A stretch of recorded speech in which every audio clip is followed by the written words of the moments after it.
भारत बनाम वेस्टइंडीज। दोस्तों गुयाना में खेले गए दूसरे टी20 मुकाबले में टीम इंडिया के ओपनर बल्लेबाजों का आया तूफान। जहां शुभमन गिल ने वनडे की तरह ही टी20 में भी जड़ा विस्फोटक तूफानी शतक, तो वही दोस्तों ईशान किशन ने पावर प्ले में की चौके छक्कों की बारिश और क्रिस गेल अंदाज में बल्लेबाजी करते हुए टी20 में बनाया नया वर्ल्ड रिकॉर्ड और मात्र 17 गेंदों में ही जड़ दिया तूफानी विस्फोटक अर्धशतक। कैरेबियाई गेंदबाजों पर आई कयामत, दूसरे ही टी20 मुकाबले में दिखा दी उनकी असली औकात। नमस्कार दोस्तों, स्वागत है आपके अपने मन पसंदीदा क्रिकेट चैनल क्रिक अबोबो में। दोस्तों इस वीडियो के माध्यम से हम आपको भारत और वेस्टइंडीज के बीच गुयाना में खेले गए दूसरे रोमांचक मुकाबले की पूरी हाईलाइट आपके सामने परोसने वाले हैं। लेकिन दोस्तों वीडियो में आगे बढ़ने से पहले अगर आपको भी भारतीय टीम के ओपनर बल्लेबाजों की धुआंधार पारी पसंद आई हो तो हमारे इस वीडियो को लाइक करके चैनल को पहले सब्सक्राइब जरूर कर दे। दरअसल दोस्तों आपको बता दें कि इस समय हमारी टीम इंडिया वेस्टइंडीज दौरे पर है, जहां पर दोनों टीमों के बीच 5 टी20 मुकाबलों की रोमांचक सीरीज खेली जा रही है। जहां पर हाल ही में खेले गए पहले टी20 मुकाबले में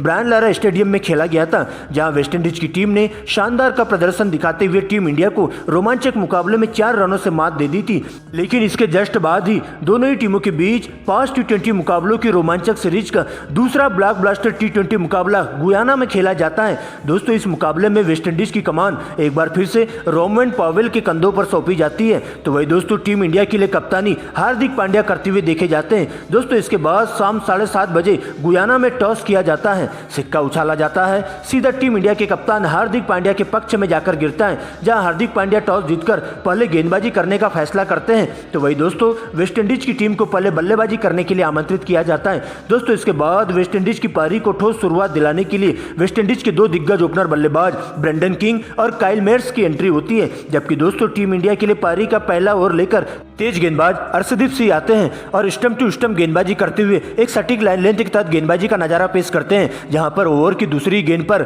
एक लेग बिफोर की अपील देखने को मिलती है, जहां पर एक तेज गति से फेंकी गई गेंद सीधा कोण बदलकर ब्रेंडन किंग के पेट से जाकर लगती है। अंपायर के द्वारा इसे आउट दे दिया जाता है, लेकिन डीआरएस लेने पर वे नॉट आउट करार साबित हो जाते हैं और इस प्रकार से अर्शदीप अपने इस ओवर में 2 सिंगल की मदद से केवल 2 ही रन देते हैं। दोस्तों इसके बाद पारी के दूसरे ओवर की शुरुआत करने के लिए टीम इंडिया के कप्तान हार्दिक पांड्या खुद आते हैं, जहां पहली गेंद को ब्रेंडन किंग सीमा रेखा के बाहर 6 रनों के लिए भिजवा देते हैं। इसके बाद हार्दिक पांड्या अपने लाइन लेंथ से पूरी तरह से भटकते हुए दिखाई देते हैं और बैक टू बैक 2 लगातार गेंदें वाइड फेंक देते हैं। लेकिन दोस्तों अंतिम की 2 गेंदों पर एक बार फिर से ब्रेंडन किंग 2 फाइन लेग की दिशा में 2 करारे चौके जड़ देते हैं। वही दोस्तों अगले ओवर में काइल मेयर्स का भी विकराल रूप देखने को मिलता है और ताबड़तोड़ अंदाज में लगातार 2 गेंदों में 2 गगनचुंबी छक्के लगा देते हैं। दोस्तों इसके बाद तो दोनों ही सलामी बल्लेबाज भारतीय टीम के तेज गेंदबाजों पर पूरी तरह से धावा बोल देते हैं और एक के बाद एक चौके छक्कों की बारिश शुरू कर देते हैं और भारतीय टीम के सभी तेज गेंदबाज वेस्टइंडीज के दोनों ही ओपनर बल्लेबाजों के सामने पूरी तरह से नतमस्तक साबित हो जाते हैं और उनकी लाइन लेंथ भटकती हुई दिखाई देते हैं। जहां पर काइल मेयर्स और ब्रेंडन किंग ताबड़तोड़ अंदाज में बैटिंग कर भारतीय टीम के गेंदबाजों पर पूरी तरह से हावी हो जाते हैं और देखते ही देखते दोनों ही बल्लेबाज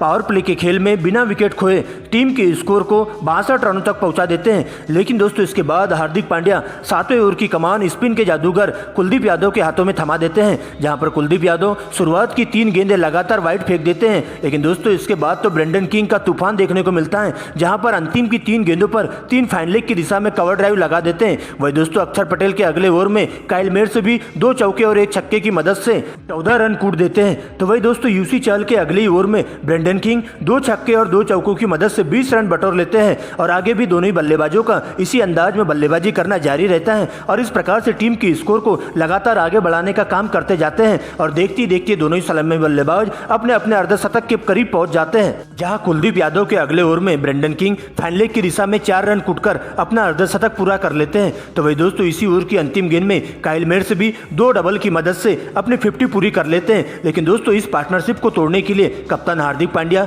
एक बार फिर से अपने विकेट टेकर गेंदबाज अर्शदीप के पास जाते हैं, जहां पर अर्शदीप सिंह आते ही वेस्टइंडीज पर काल बनकर टूट पड़ते हैं और एक ही ओवर में 2 विकेट लेकर वेस्टइंडीज के दोनों ही ओपनर बल्लेबाजों को पवेलियन का रास्ता दिखा देते हैं। जहां सबसे पहले काइल मेयर्स को 57 रनों के निजी स्कोर पर एलबीडब्ल्यू आउट कर देते हैं। तो वही दोस्तों इसी ओवर की अंतिम गेंद पर ब्रेंडन किंग को भी सीधा क्लीन बोल्ड करते हुए 52 रनों पर ब्रेंडन किंग की पारी का अंत कर देते हैं। इसके बाद दोस्तों 2 नए सलामी बल्लेबाज सिमरन हेटमायर और निकोलस पूरन की एंट्री हो जाती है, जो कि विस्फोटक अंदाज में बल्लेबाजी करना जारी रखते हैं और भारतीय टीम के गेंदबाजों पर धावा बोलना शुरू कर देते हैं और अपने ही अंदाज में बल्लेबाजी करना जारी रखते हैं। जहां पर सबसे पहले हेटमायर तूफानी अंदाज अपनाते हुए भारतीय टीम के गेंदबाजों पर पूरी तरह से धावा बोल देते हैं और एक के बाद एक तेज गेंदबाजों से लेकर स्पिन के गेंदबाजों पर अटैकिंग क्रिकेट खेलते हैं। इसके साथ ही दोस्तों काइल मेयर्स भी उनका बखूबी साथ देते जाते हैं और दोनों बल्लेबाज 15 ओवर के खेल में 2 विकेट के नुकसान पर टीम के स्कोर को 150 रनों तक पहुंचा देते हैं और देखते ही देखते मात्र 24 गेंदों में ही 50 रनों की अटूट साझेदारी पूरी कर लेते हैं।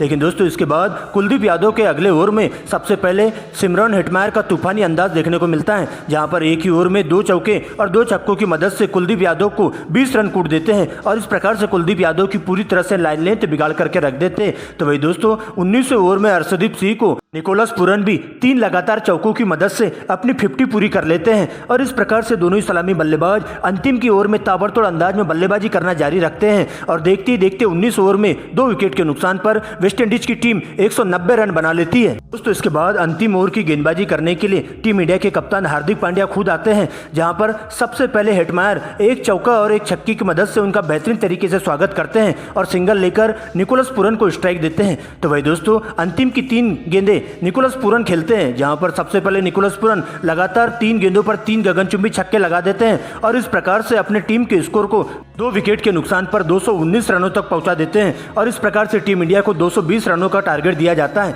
दोस्तों इसके बाद टीम इंडिया की पारी की शुरुआत करने के लिए टीम इंडिया के 2 दिग्गज धाकड़ ओपनर बल्लेबाज ईशान किशन और शुभमन गिल की एंट्री होती है, जिनके कंधों पर टीम इंडिया को ठोस शुरुआत देने की जिम्मेदारी सौंपी जाती है। तो वही दोस्तों वेस्टइंडीज की ओर से पारी की शुरुआत करने के लिए वेस्टइंडीज के सबसे घातक तेज गेंदबाज ओबे मैकॉय की एंट्री होती है, जो कि आते ही अपने पहली ओवर में घातक गेंदबाजी का नजारा पेश करते हैं, जहां ओवर की पहली ही तेज गति से फेंकी गई इनस्विंग गेंद टप्पा खाने के बाद कोण बदलकर सीधा अंदर की तरफ आती है और सीधा ईशान किशन के पैड से जाकर लगती है। दोस्तों इसके बाद जोरदार अपील देखने को मिलती है और अंपायर के द्वारा ईशान किशन को आउट करार दे दिया जाता है, लेकिन ईशान किशन के द्वारा DRS लेने पर पता चलता है कि गेंद ऑफ स्टंप के ऊपर से जा रही थी। ऐसे में दोस्तों अंपायर को अपने डिसीजन को बदलना पड़ता है, लेकिन इसी ओवर की अंतिम गेंद पर एक बार फिर से ईशान किशन एक जोरदार पुल शॉट मारकर गेंद को सीधा सीमा रेखा के बाहर 6 रनों के लिए भिजवा देते हैं। वही दोस्तों अगले ओवर की गेंदबाजी करने के लिए वेस्टइंडीज के जबरदस्त ऑलराउंडर गेंदबाज जेसन होल्डर की एंट्री होती है और शुभमन गिल को खासा परेशान कर देते हैं और इस प्रकार से ओवर की तीसरी ही गेंद पर शुभमन गिल को एक जीवन दान मिल जाता है, जहां पर एक आउटस्विंग गेंद को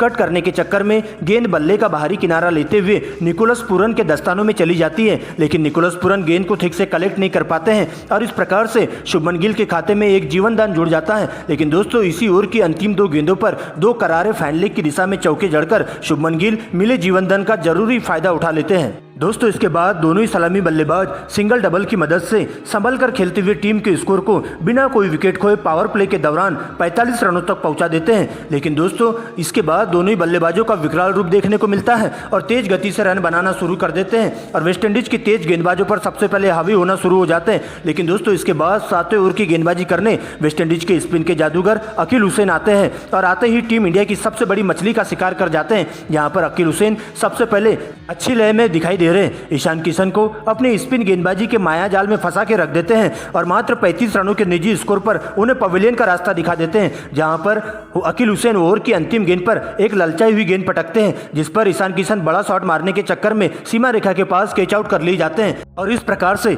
50 रनों के स्कोर पर टीम इंडिया का ईशान किशन के रूप में पहला विकेट गिर जाता है, जो कि 35 रनों की निजी पारी खेलकर पवेलियन की ओर लौट जाते हैं। लेकिन दोस्तों इसके बाद शुभमन गिल का साथ देने के लिए मिस्टर 360 डिग्री के नाम से मशहूर सूर्य कुमार यादव आते हैं, जो कि पहली गेंद पर एक चौके के साथ अपनी पारी की शुरुआत करते हैं। लेकिन दोस्तों इसी ओवर की अंतिम गेंद पर कट करने के चक्कर में गेंद बल्ले का बाहरी किनारा लेते हुए विकेट कीपर निकोलस पूरन के दस्तानों में चली जाती है और इस प्रकार से सूर्य कुमार यादव की 4 रनों की निजी पारी का अंत हो जाता है। दोस्तों इसके बाद शुभमन गिल का साथ देने के लिए बाएं हाथ के विस्फोटक बल्लेबाज तिलक वर्मा की एंट्री होती है, जो कि आते ही पहली ही गेंद से चौके की बारिश शुरू कर देते हैं और इसके बाद दोनों ही बल्लेबाज ताबड़तोड़ अंदाज में बल्लेबाजी करते हुए विरोधी टीम के गेंदबाजों पर पूरी तरह से अटैकिंग क्रिकेट खेलते हुए दिखाई देते हैं और सबसे पहले चौके छक्कों की बारिश शुरू करते हुए टीम इंडिया के स्कोर को 70 रनों तक पहुंचा देते हैं। लेकिन दोस्तों इसके बाद सील्स के अगले ओवर में शुभमन गिल का विकराल रूप देखने को मिलता है, जहां शुभमन गिल 2 चौके और 2 छक्कों की मदद से मात्र 28 गेंदों में ही अपना 50 पूरा कर लेते हैं। तो वही दोस्तों